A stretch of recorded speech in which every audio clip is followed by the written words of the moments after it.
47 milímetros de mercurio, ¿tá? Y por otro lado, dijimos que teníamos la presión alveolar de dióxido de carbono, que por lo general es 40, y este R, que es la relación entre el dióxido de carbono producido y el oxígeno consumido, que es 0,8. Entonces, estos son todos los valores que ustedes más o menos tienen que saberse. Siempre varían, por lo general les van a cambiar uno y no les van a decir los otros porque los tienen que saber. Y lo que van a determinar es la presión alveolar de oxígeno. Igual, si bien yo dije que les tomaba esta ecuación, porque me había preguntado Jennifer, me parece, por el grupo, no me acuerdo, pero bueno. Si bien yo les dije que se tomaba esta ecuación, en realidad no se toma esta ecuación, sino como una especie de parte de esta ecuación. Pero la tienen que saber igual, porque es la más tomable de todos modos. Y creo que a mí me la toman en el parcial. Bueno. Por las dudas, sí. Con la ley de Henry no se puede hacer lo mismo. La ley de Henry, ¿qué decís? Que tiene menos pasos. Creo que es la de Henry. Que dice la fracción parcial, digamos, del oxígeno, fracción inspiratoria de oxígeno, por la presión total. Yo la hice con esa, hoy los ejercicios y me dio el mismo resultado. Perfecto, sí. Es lo que es esto, la presión parcial de gas inspirado. Eso es claro. la ley de Henry. Bueno, claro, esto yo lo representé acá sí. Fíjense que estos van a ser los ejercicios que le van a tomar a ustedes. Van a tener que sacar la presión inspirada de gas, que va a ser la fracción del gas en el aire, puede ser oxígeno, puede ser nitrógeno, puede ser cualquier gas, multiplicado por la presión atmosférica menos la presión de agua. Esto si el gas es inspirado, ¿está? Si le piden que calculen un gas inspirado. Si por el contrario le están pidiendo qué presión parcial representa ese gas en el aire, no inspirado, van a hacer lo mismo, pero sin restarle la presión de agua. ¿Se comprende eso? ¿Puedes repetirlo? Bien. No. Vamos de nuevo. Les pueden pedir dos cosas. Que ustedes calculen la presión que ejerce un gas dentro de una mezcla de gases, por ejemplo el oxígeno, en el aire que nosotros inspiramos. Cuando nosotros inspiramos hay otra presión que entra en juego, que es la del agua, la presión del vapor de agua, que también está contenido en las vías aéreas, ¿está? Y otra cosa es que le pidan la presión que ejerce ese gas en el aire atmosférico, cuando no es inspirado. En ese caso no le tienen que restar la presión de agua porque ese no se inspiró, ¿tá? No hay que considerarla porque todavía sigue en el aire, no en nuestro interior. ¿Se comprende esa diferencia? ¿Ahora? ¿Mejor? Y ahora sí. Bien. Entonces, por eso acá usted tiene que aprender. Sí. Te hago una pregunta, ¿y esa presión de agua está tipo como un dato formado, o sea, forma parte de la fórmula que sí así tiene que estar o por algo? Esa presión de agua representa, son 47 milímetros de mercurio, que siempre se repiten, tipo la tenéis que saber, y es presión de vapor de agua que está presente en nuestras vías respiratorias y que tiene que restar, o sea, se la resta a la presión atmosférica, ¿tá? No es que yo tengo menos moléculas de gas. Lo que sucede es que al sumarse nuevas moléculas, que son las del agua, la presión que representa la presión atmosférica es menor, porque se ha sumado una nueva presión. Es algo como medio confuso, no sé cómo explicárselos para que lo entiendan, pero la cuestión es que siempre es 47 milímetros de mercurio y siempre la consideran si el aire fue inspirado. Si no se inspiró y si ustedes están considerando el aire atmosférico, no la restan. Vamos a hacer un ejercicio para que lo comprendan mejor. Es como si en el aire atmosférico no hubiera agua. O sea, sí, pero ya está considerado dentro de la presión atmosférica, ¿entendés? Ah, claro. Y en el otro tenés en cuenta la presión de agua que se agrega cuando entra al cuerpo. Exacto. Claro, es como sumarle agua a la mezcla de gases que tenés. Exacto. Es que, no sé si en física se acuerdan como que venía la diferencia de la presión parcial de oxígeno en el aire ambiental, que era 150 o 149, y después cuando llegó al alvéolo era de 100, porque es justamente eso lo que se le resta, la presión del vapor de agua. Exactamente. Yo no es que pierdo moléculas de gas. Eso es lo que yo necesito que ustedes entiendan. Yo no es que tengo menos moléculas de aire, porque el agua me sacó moléculas de aire, sino que al tener una presión nueva, que es la del agua, las del gas original que vino desde afuera no ejerce la misma presión, porque entró otra presión en ese juego, ¿está? Eso es la justificación. Es algo medio complicado de entender, pero lo importante es que entiendan eso, que si ustedes le dicen que el aire se inspiró, la presión va a ser la inspirada y la calculan con esta forma. Por el contrario, si no se inspiró y se lo están calculando en el aire, van a calcular la presión de gas en el aire, sin considerar el agua porque no entró a las vías respiratorias. Entonces, en base a eso, hagamos este problema, que ya ahí les puse la respuesta.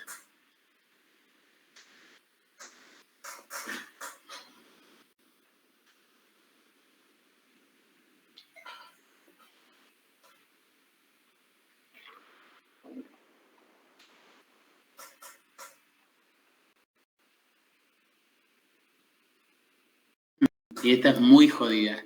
Estas son los forros. Digo, piénsenla bien.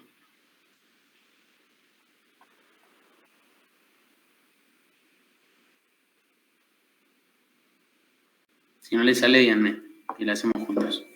Alguien mandó algo, yo no lo vi.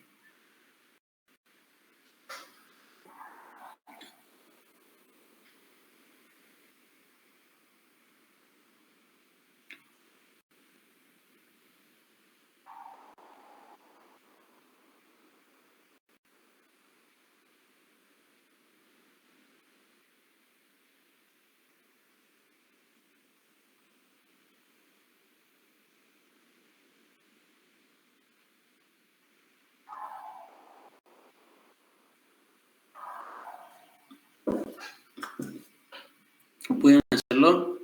¿Alguno?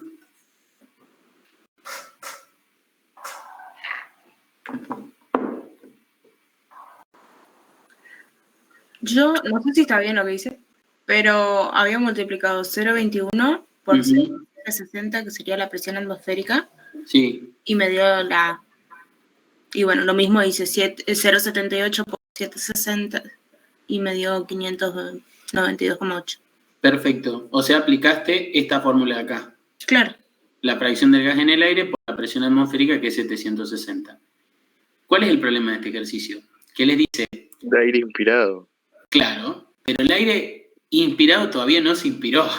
O sea... Es que además, no sé si se dieron cuenta en la guía, pero es como que aclara, hay un gráfico que aclara aire seco y aire húmedo. Cuando se dice aire húmedo es porque le estás cuantificando la presión parcial de vapor de agua. O sea, la presión de vapor de agua, perdón. Claro, yo lo hice con la primera fórmula y no me salió. Pero, claro, exacto. Yo lo hice igual que vos. Y yo decía el año pasado, ¿por qué no me da esto? Y claro, es en el aire inspirado, pero todavía ese aire no se inspiró. O sea, te está refiriendo a que ese aire vos lo vas a inspirar. ¿Y por qué digo esto? Fíjense este ejercicio que sigue ahora. ¿Qué dice este?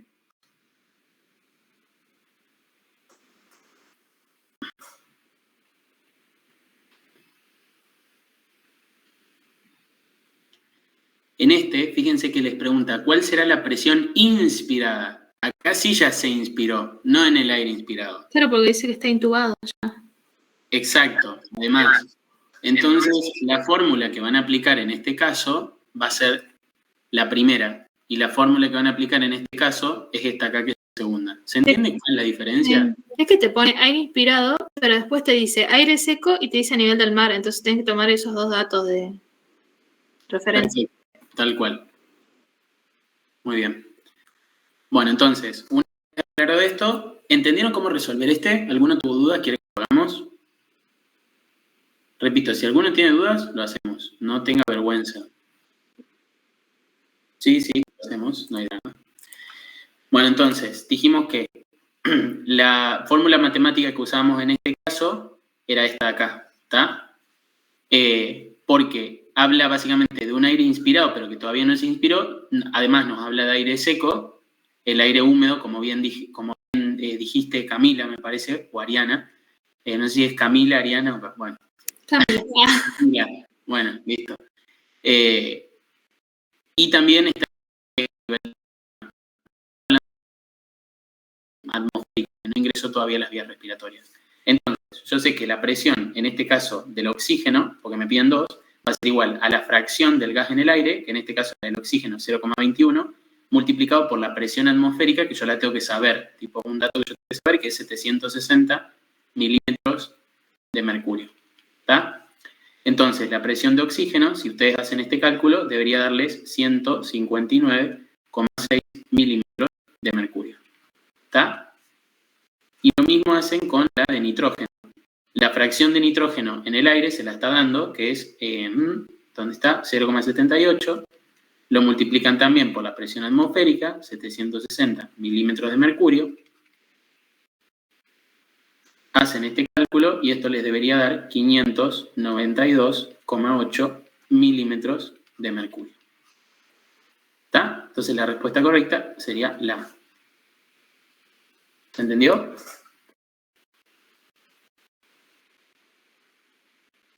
Bien, perfecto.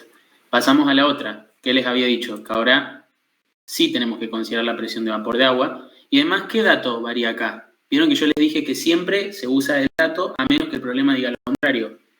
Está indicando que la presión barométrica es de 650. Bien, presión barométrica es lo mismo que presión atmosférica. Presión atmosférica. Perfecto. Entonces yo acá no voy a considerar una presión atmosférica de 760, sino más de 650 milímetros de mercurio. Y además, como se trata de presión inspirada y no de aire atmosférico, tengo que usar la otra fórmula que no usé antes, que es la que considera y resta la presión parcial de agua.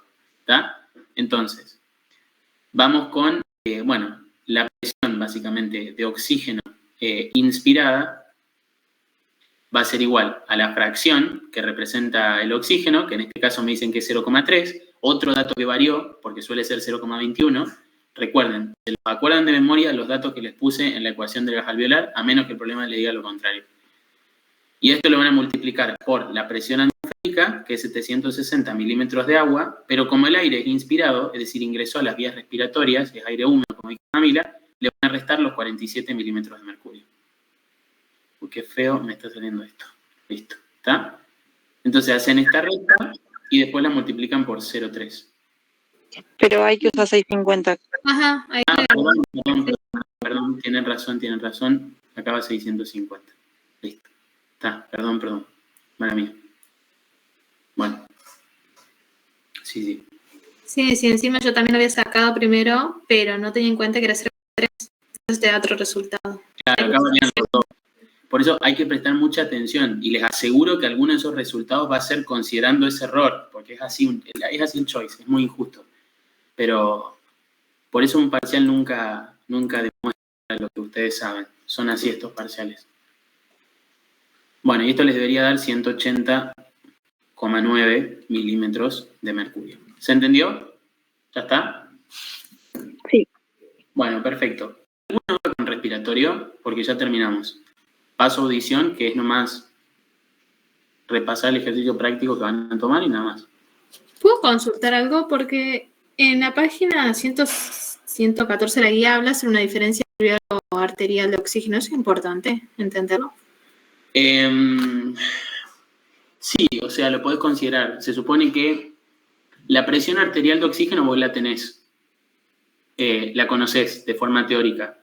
La presión alveolar de oxígeno es la que calculás con la ecuación del gas alveolar. Una vez que obtenés esas dos presiones, las restás. Y eso es la diferencia alveolar arterial de oxígeno. Y ahí te dice los parámetros normales, ¿o no? Que da entre 7,5 milímetros de mercurio y otra cosa. Algo así. Sí, en el aula, en el video, te dice de 5 a 10, pero bueno, acá en la guía dice 7,5 específico. Bueno, perfecto. Es simplemente eso, conocerlo así teórico. Saber menos de 20. ¿Cómo? Saber que tiene que ser menos de 20. Claro. Este gradiente. Sí, tal cual. Eso simplemente. ¿Alguna otra duda más de respiratorio? Algo que les cueste, que no comprendan. Esto también después me consultan por WhatsApp. Bueno, y pasamos a audición.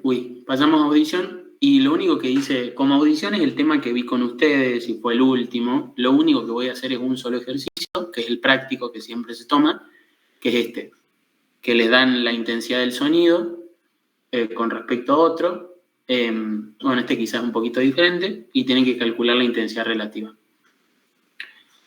Si quieren, prueben a hacerlo ustedes y después lo resolvemos juntos. Lucas, de teoría, ¿no pueden llegar a tomar?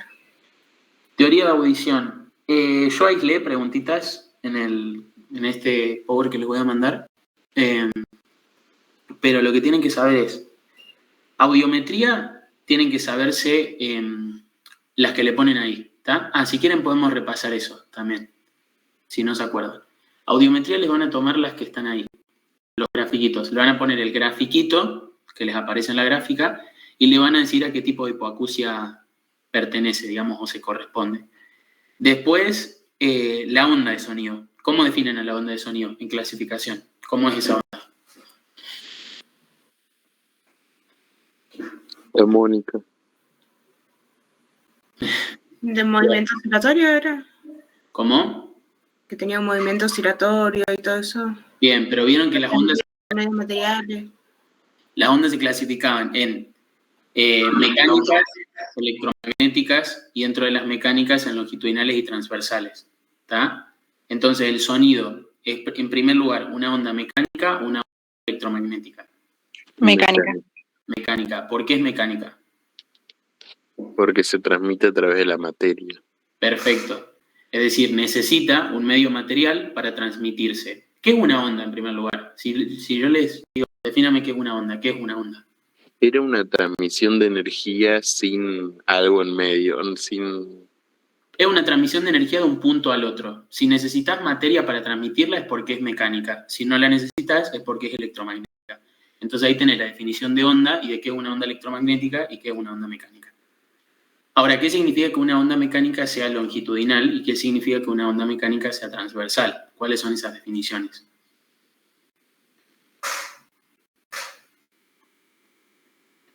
¿Alguien lo sabe? ¿No es por la dirección de propagación? ¿Pero de qué cosa? ¿Qué es lo que se perturba que te permite clasificarlas en longitudinales y transversales?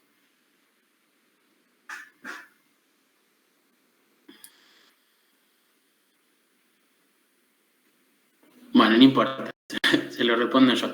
¿Las vibraciones, no?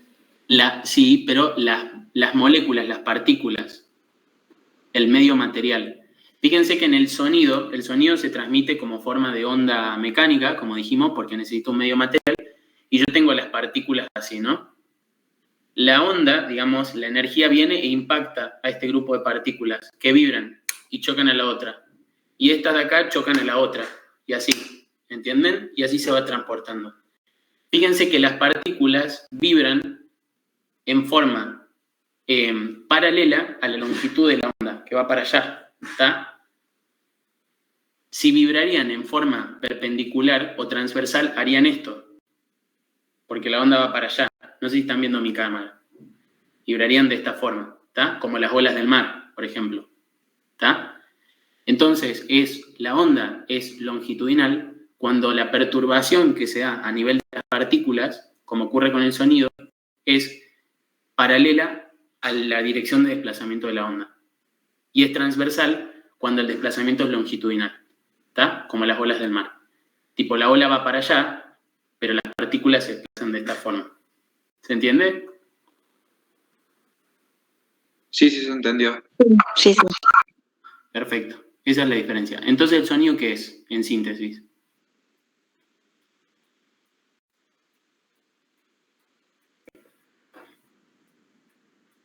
Una onda mecánica longitudinal.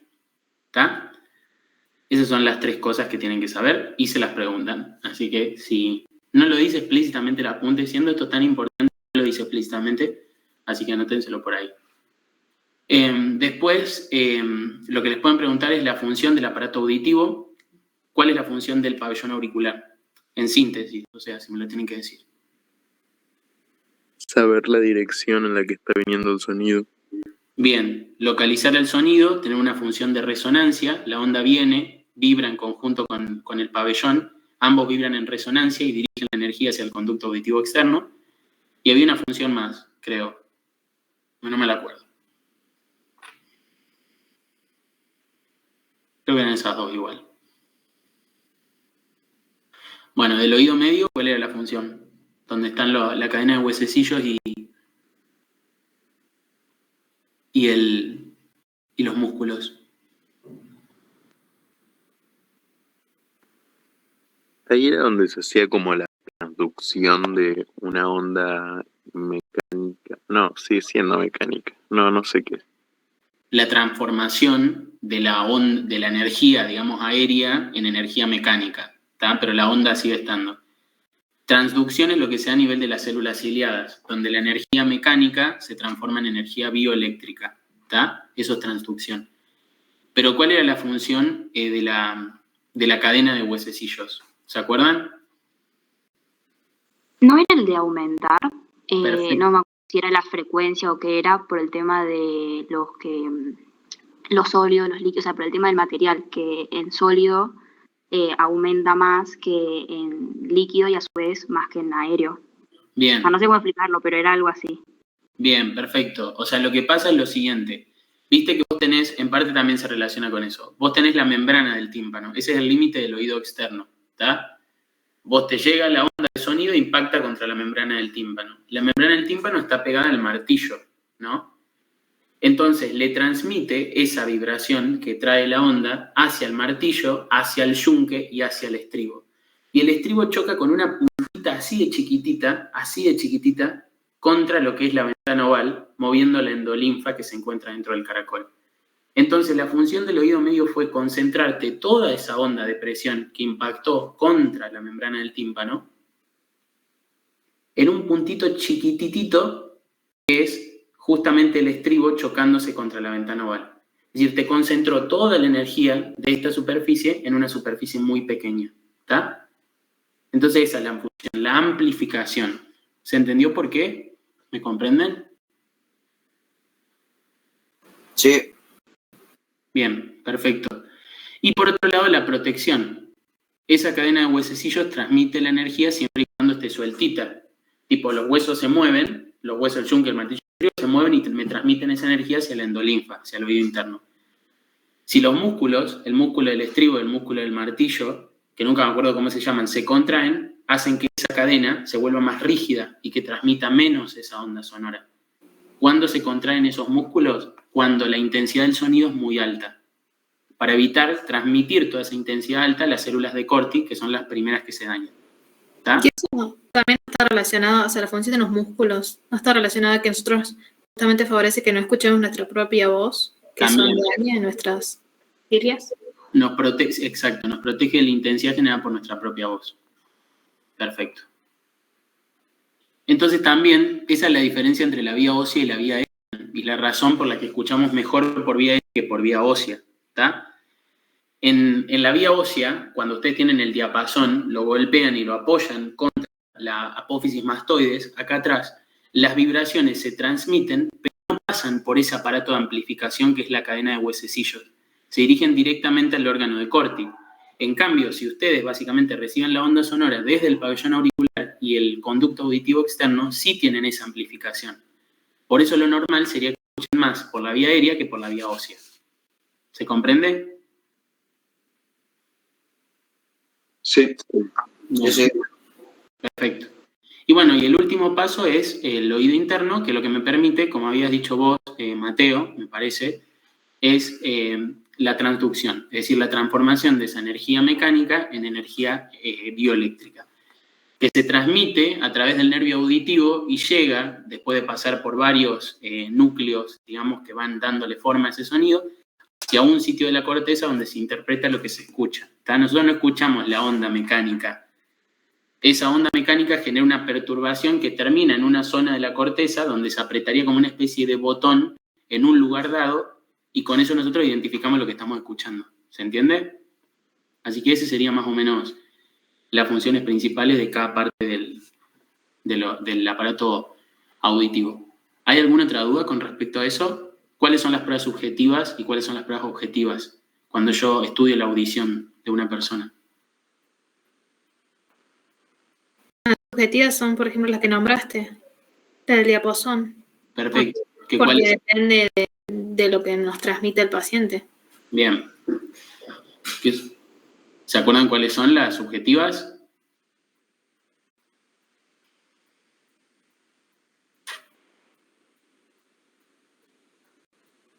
La de Weber, la de Rin y la audiometría, porque en las tres el paciente tiene que decirnos qué está escuchando, cómo escucha. Por eso son subjetivas, porque dependen del paciente. Y las objetivas eran la impedancia audiometría, La impedancia audiometría, y no me acuerdo de la otra, la de los potenciales evocados auditivos, ¿está? Donde es el médico el que ve qué está sucediendo con la actividad bioeléctrica o cómo responde el oído a ciertos estímulos, ¿se entiende? Sin que el paciente participe en eso. Por eso pueden ser subjetivas o objetivas. Le van a preguntar cuál de estas es una prueba subjetiva, cuál de estas es una prueba objetiva, y ustedes van a tener que seleccionar la opción correcta, ¿está? ¿Y qué más? Bueno, eso es lo más importante de audición. Y estos ejercicios que se los retoman, que vamos a hacer ahora. Así que nada, hacemos... ¿Nos pueden poner un gráfico como un audiograma? Sí. Sí, ahí lo buscamos mantener. Audiograma. Eso también, si quieren, hacemos un repaso rápido. ¿Cuál era el límite?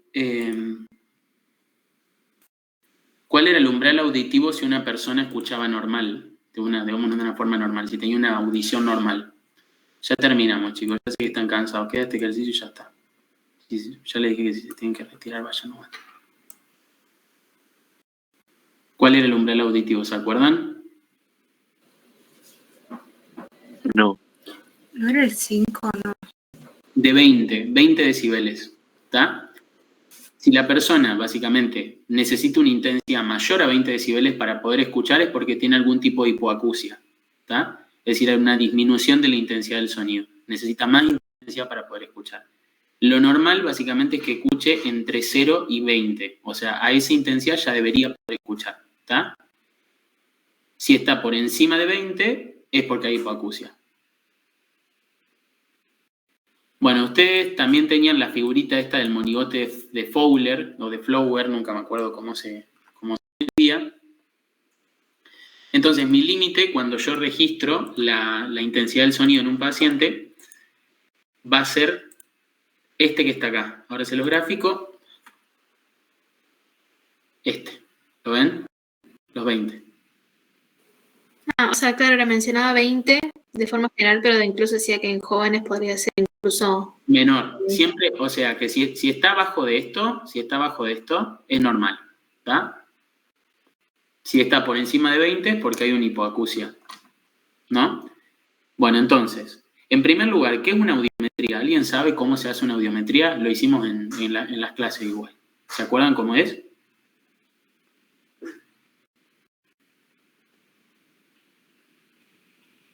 Sí, íbamos poniendo diferentes sonidos con diferentes intensidades y diferentes frecuencias y anotando si las escuchaba o no. Perfecto. Excelente.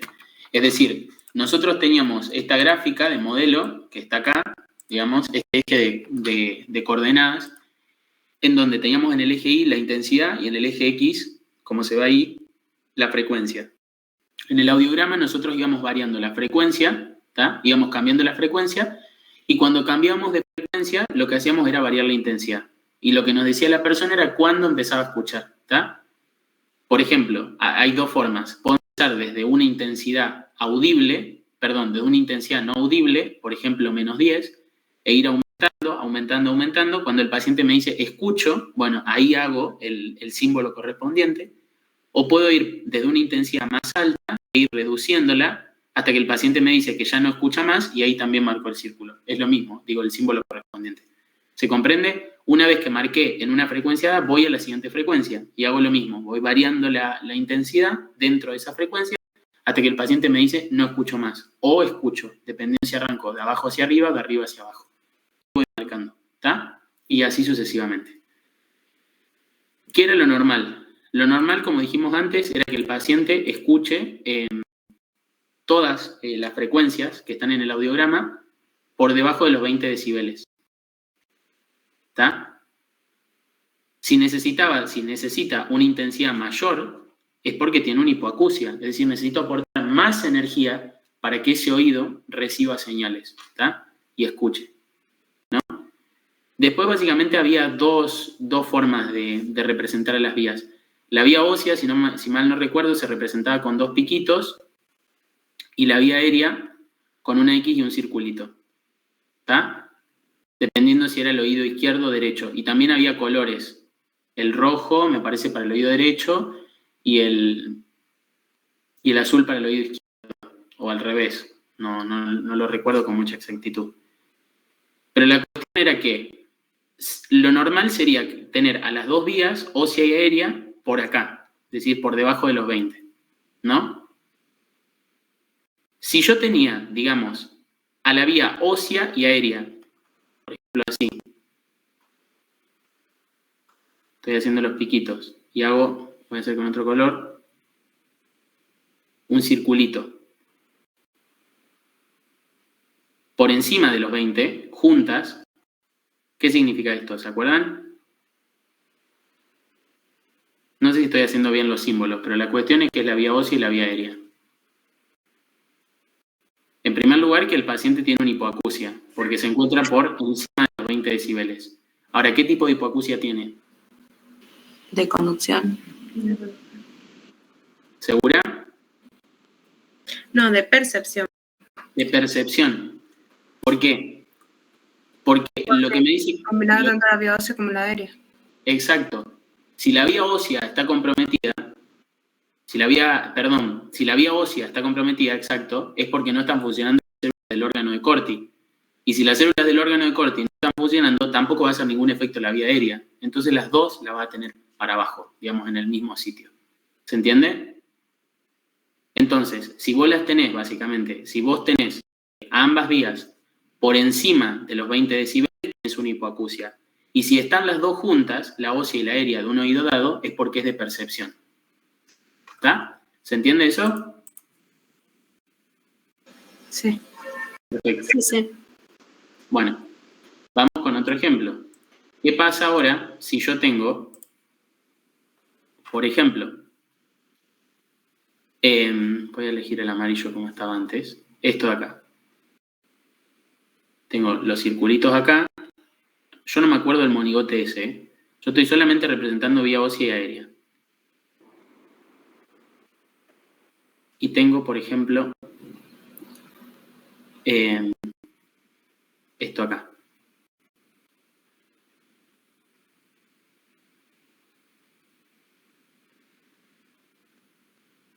¿Ven dónde estoy marcando las rayitas?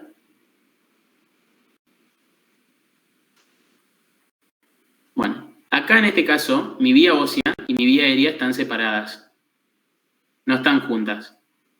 ¿Qué significa esto? Solamente una de las vías está afectada. ¿Cuál es la afectada? O sea, sería La de conducción, no la de percepción. la aérea, ¿no? La aérea, excelente. La ósea está funcionando 10 puntos, porque las células del órgano de Corti funcionan re bien. ¿Pero qué me está fallando acá? La vía aérea. Fíjense que la vía ósea yo la tengo a nivel de los 20, que hasta 20 le dije que lo consideraba normal, mientras que la vía aérea la tengo a nivel de los 50. Entonces, en este caso, ¿qué tipo de hipoacusia tengo? ¿De conducción? De conducción. Excelente. ¿Y por qué podría tener alterada la vía de conducción? Por ejemplo. Tapón de cera. Un tapón de cera, una otitis media, es decir, todo lo que me influye a nivel de la cadena de huesecillos o el oído externo. ¿Está? Y para que sea considerada como tal, la separación entre una y la otra tiene que ser mayor a 15 decibeles. ¿Está? Y en este caso así lo es. Y bueno, y vamos al último y tercer caso. Y ya terminamos con audiometría. ¿Qué pasa si yo tengo ahora este caso? Tengo, por ejemplo,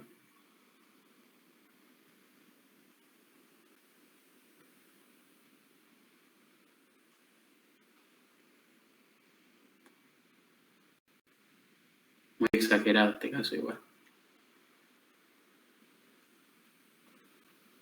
¿Qué pasó acá? Bueno, igual esto debería estar al revés, pero no importa, a los fines prácticos no sirve esto. ¿Hay hipoacusia o no, en primer lugar? Sí. Porque está arriba de los 20. Tengo las dos vías de un oído, no sé si el derecho o el izquierdo, nunca me lo acuerdo, pero por encima de los 20. O sea, hipoacusia. ¿Qué tipo de hipoacusia tiene este paciente? La mixta. Perfecto, tal cual. Si fuese solamente ósea, estarían las dos juntas. Una por encima de la otra. ¿Tá? Estarían las dos juntas por lo que dijimos al principio. Si fuese solo aérea, la vía ósea estaría normal y la única que estaría alterada sería la aérea.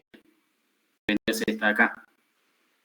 Sin embargo, en este caso las dos están por encima de los 20 decibeles y además las dos están separadas una de la otra más de 15 decibeles. Entonces esta hipoacusia es mixta. ¿Está? ¿Se comprende cómo interpretar la audiometría?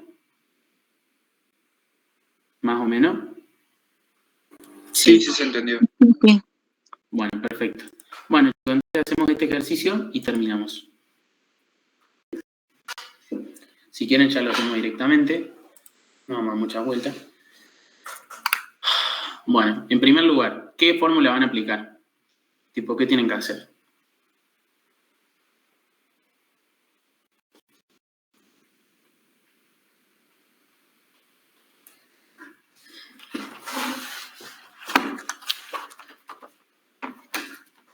Yo no sé si usted o no. Voy a pasar de relatividad absoluta. ¿O no? Acá pide que sacar la relativa a partir de... A pasar de absoluta a relativa. O sea, acá te da dos intensidades absolutas y te pide sacar la relativa.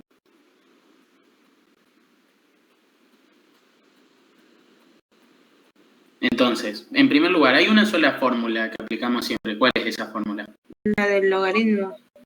Bien, o sea que la intensidad relativa, que la medimos en decibeles, es igual a 10 multiplicado por el logaritmo de la intensidad dato, digamos, sobre una de referencia. No me acuerdo si los símbolos eran así o al revés. Si alguien me quiere corregir. ¿Dónde estaba? Acá. Creo que está al revés. Al revés. Al revés. Sí, tal cual. Listo. Bien. Perfecto. El X acá, básicamente. Esta es la intensidad de referencia. ¿No? Perfecto. Bueno, entonces, los decibeles van a ser igual a 10 multiplicado por el logaritmo. ¿Cuál es mi intensidad acá de referencia?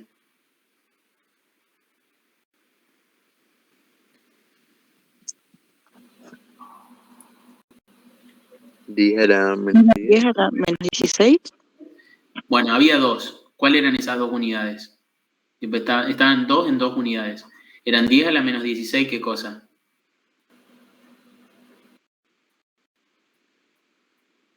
Watts Sobre centímetro.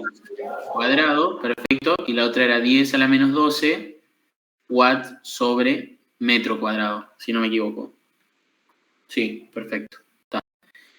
Esas eran mis dos intensidades de referencia. Yo elegía qué unidad usar dependiendo de la intensidad que me dé el problema a mí, que es la que voy a poner acá. ¿Está? ¿Cuál es el problema acá? ¿Y cuál es la trampa? Que el problema me está dando una intensidad de referencia. Por lo tanto, yo no tengo que usar estas. Porque a mí me está dando la intensidad de referencia que tengo que usar. Fíjense que dice, ¿cuál es la intensidad de un sonido de 10 a la menos 8 watts sobre centímetro cuadrado respecto a otro a la menos 10 watts sobre centímetro cuadrado, que en este caso se tomaría como referencia? ¿Está? Entonces, yo acá, en la intensidad del sonido absoluta que me dan, ¿qué voy a poner de esos dos datos? 10 a la menos 8. Perfecto, 10 a la menos 8 watt sobre centímetro cuadrado. ¿Y acá abajo? 10 a la menos 10. 10 a la menos 10, perfecto. Watts sobre centímetro cuadrado. Bueno, y ahora toca resolver. En primer lugar, lo que hacen básicamente es hacer esta división. 10 elevado a la menos 8 dividido 10 elevado a la menos 10. ¿Está? Después hacen el logaritmo de ese resultado. Y por último lo multiplican por 10. Y ya que sé que está esa forma tramposa que les explicó la profe, pero bueno, si no se le acuerdan, pueden hacer esto que está acá. Tipo, aplicar la fórmula, nada más. Fíjense si les da. Y si no les da... Sí, da. ¿Les da? Sí. Bueno. La otra forma, y más rápida, era restar los exponentes. ¿Está? No importa cómo. Lo resto y siempre el signo resultado es positivo. Es decir, si hago 10 menos 8, el resultado va a ser 2. Y a ese 2 le corro la coma, o sea 20. ¿Está? O puedo hacer 8 menos 10. En este caso me da menos 2.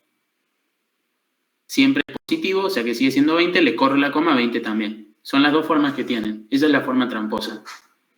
Y si no, lo calculan como siempre lo hicieron. ¿Se entiende cómo se hace eso? Sí, pero me perdí en la parte del valor de referencia. ¿Por qué menos 10 no era que teníamos que poner o bien el 10 a la menos 16 o el 10 a la menos 12? Lo que pasa es que la trampa de este problema es que te está dando una intensidad de referencia. ¿Entendés? Esta es la que vos vas a tener. Claro, es lo de que siempre es tal cosa, al menos que te digan lo contrario. Exacto, tal cual. Si acá te diría, la intensidad de un sonido de 10 a la menos 8 watts sobre centímetros cuadrados es de, y no te ponen esto, ¿hay qué intensidad de referencia? 10 a la menos 16. Perfecto, porque como esto está en watts sobre centímetros cuadrados, elegís la que está en watts sobre centímetros cuadrados. ¿Está? Claro, sí. Bien, entonces esa es la trampa de este problema, por eso lo elegí. Después todos los otros son similares. Si tienen que hacer lo contrario, es decir, si les dan, por ejemplo, la intensidad relativa, así, 20 decibeles, es igual a 10 por el logaritmo de 10 a la menos 10 watts sobre metro cuadrado, y lo que ustedes tienen como incógnita es esto, lo que tienen que hacer es despejar. ¿Está? En primer lugar, ¿qué pasan para el otro lado? Para el lado del 20. ¿El 10? El 10. El 10 lo pasan dividiendo. Bien. Este logaritmo, ¿cómo se lo sacan de encima? Como antilogaritmo. Perfecto. En la calculadora lo que tienen que poner es shift log. ¿Está? Es decir, primero pasan los 10 dividiendo. Hacen 20 dividido 10 y le da 2. Después hacen el antilogaritmo de 2 para pasar el logaritmo, o sea, shift log 2, ¿está? Y por último, lo último que hacen es pasar esto, si está dividiendo, multiplicando. ¿Está? ¿Se comprende? Háganlo, ahora lo hago yo y vemos si nos da lo mismo. Sí, me salió a mí. No van a lo de arriba, ¿no? Bueno, comprueben si les da 10 a la... Sí, sí me da. Sí, a mí también. A todos. Pero igual, gracias a Dios tengo la calculadora que me lo hace solo. Sí. Sí, la profe había explicado cómo hacerlo de forma matemática, aplicando propiedades logarítmico, pero bueno, tipo de esta forma es más rápido. ¿Todos comprendieron? Damos por terminada la clase, la especie de clase. Tipo, ¿hay algún tema que quieran ver? ¿Algo que no se haya entendido? ¿Alguna duda? No, de mi parte no. Yo sí te pregunto una cosita. Sí. ¿Te acordás? Bueno, ahora justamente con la audición, habías dicho como si fuera una definición, por así decirlo, que no estaba en el manual. Era, bueno, empezaba tipo, onda mecánica y me quedé. Ah, pero, ok. bueno, no. Sí, viste que el sonido, hay una definición que dice que el sonido es un fenómeno físico que es capaz de excitar a estructuras auditivas o algo así. Bueno, lo que yo había dicho es que el sonido es un fenómeno físico, pero ¿qué es ese fenómeno físico? Es una onda mecánica longitudinal capaz de perturbar a las estructuras auditivas, ¿está? Esa era la definición. Que el sonido per se es una onda mecánica, porque se transmite a través de la materia, longitudinal, porque las partículas perturbadas se perturban o vibran en sentido paralelo a la dirección de transmisión de la onda, ¿está? Eso es lo que había dicho. No sé si me entendiste. Sí, re. Bien, perfecto. ¿Alguna duda más? No, de nada. Por mí no. Bueno. No, la verdad que es bueno porque puedo sacando lo más fundamental. Bueno, perfecto. Entonces, ¿le sirvió, no? ¿Le sirvió este formato? Sí, sirvió. Gracias, Lucas. Aprendí más ahora que en todo el resto de cursadas de física. Me alegro que les haya